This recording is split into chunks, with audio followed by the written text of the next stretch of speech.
prezantohu Lona vetë. Musta, shëndet ëmbël. Shëndet ëmbël, çdo më thënë shëndet ëmbël. Edhe shëndet dhe ëmbël nuk shkojnë. Kjo është e veçanta shëndet ëmbël. Shkon, ë? Janë ëmbëlsira të shëndetshme. Ja, do t'i kthehem pasaj sa po të mbaroj me turin. Si ditë Reka dhe jam brezi i 4 i pasticqeri Rekës që për vitit 1924. Tashmë 101 po. Po ju mirë, unë e di me Mustafa Rekën që keni stërgjysh i bia apo jo. Po Haxhi Filen çaj keni pas? Haxhi Filja është gjyshi nga ana e nënës dhe ai ka një histori jashtëzakonisht shumë të veçantë. Lëre, më do të them brapa. Sot në fakt dola me nxitim nga shtëpia se doja të sillja një kuti të llokumeve të Haxhi Files të vitit 1928 ose 29, që unë që fëmijë kam pasur në shtëpi e kam ruajtur, sot e mbaj mbi tavolinën në hollin e shtëpisë sepse është shumë e bukur për të parë çfarë cilësie paketimi. Cilësi paketimi Shqipëria kishte në vitin 1928, madje Sidriti ka sjellë dy gjëra të bukura. Mi vendos pak pamjet e Sidritit, lutem as shpinës time, para se të vazhdoj me dhuratën. Shiheni se çfarë modeli i reklamimit që ishte pasticqeri, jo, tjetrën të lutem. Shiheni, Mustafa Mara Drita, seksioni i sheqerllëqeve. G.W. Heller dhe thot, një kuti bombone Heller fiton një zemër. Kështu ishin reklamat atëre, po atëre kështu me femra pas kanë qenë. I jep kutinë e bomboneve edhe e fitoje zemrën. Shive sa e bukur, kjo është, duhet jetë e vitit 1936, 1 maj vitit 1936, më poshtë vazhdon me vizitoni librarin Lumo Skëndo, pra kjo është një pjesë e reklamës, atë tjetrën të Mbretit Zog do të them vetë ta prezantosh.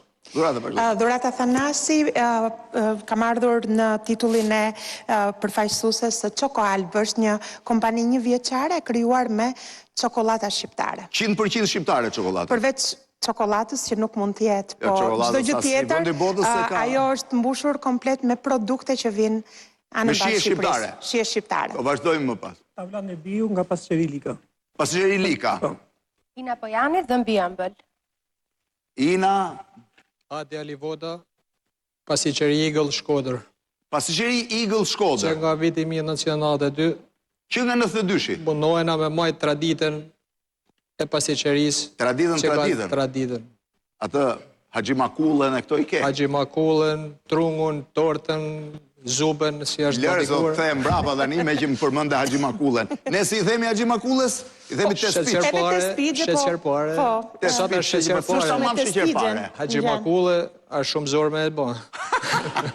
E bërë reklamën sa nise, po? Olga Paguna nga pasticqeria Kalimera nga Gjirokastra. Arnold Blaca nga pasticqeria Blaca.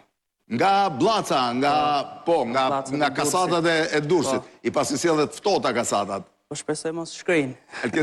Alketa Zyfi nga jogurtëria. Ka ardhur me jogurtin me vete? E kam sjell. Po, do të shkrin ato, se të kemi dritat pak me ndriçim fort, po? Genci Selimaj nga Nefeli këtu në Tiranë. Nga Nefeli në Tiranë.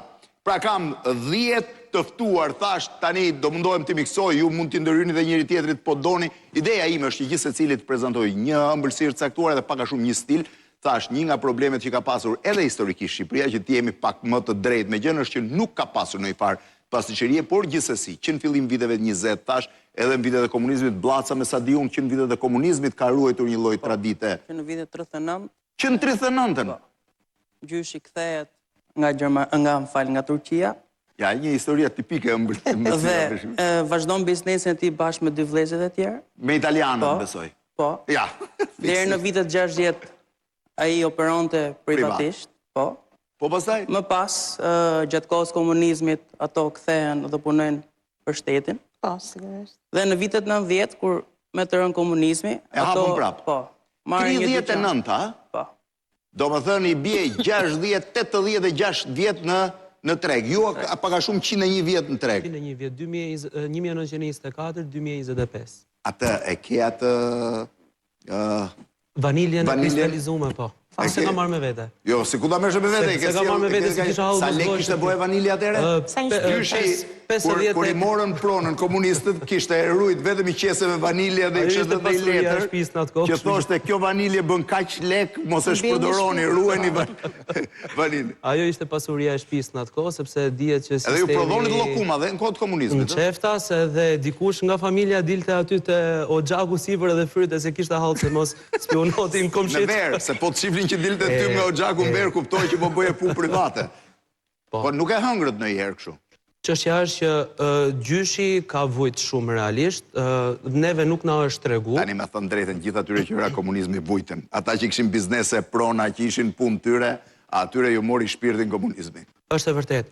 Çështja është që fati jon, për arsye sepse kemi rujt një farë lloj trashëgimnie, aq të madhe sa që pothuajse të 80% të gjitha aleteve, siç i kam pas thonë më përpara, pajisjeve të pasticërisë. Aman mos ta përdor të llap se po e përdor Rama së fundi me aletë dhe përdor të gjëra tjera. Po. Dhe neve tani, ashtu sikur se dihet, tek dyqani tek komuna e Parisit e kemi kthyer si një mini muze me të gjithë pajisjet e vjetra. Po ashtu dhe me dokumenta, me fotografia të vjetra. Do kthehem mbrapa edhe një herë.